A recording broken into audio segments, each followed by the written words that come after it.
அடிமொய் எழுத வந்த கிளி போராடுது, அத பொய் எழுத வச்ச கிளி சீராடுது. இதில் யார சொல்லி குத்தம் என்ன, எல்லாம் நேரம்தான். அடி உன்னோடு சேராவிட்டால் என்றும் பாரம்தான். தித்திக்கும் செங்கரும்பே இத்தனை நாள் எங்கிருந்து, மொட்டு விட்ட தேனரும்பே போதும் அடி உன் குறும்பே. விட்ட கூரையோ தொட்ட கூரையோ இந்த உறவு என்ன முறையோ.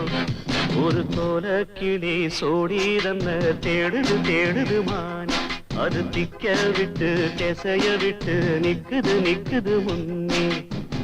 இப்ப வருமோ எப்ப வருமோ, ஆசை பிறந்தா அப்ப வருமோ.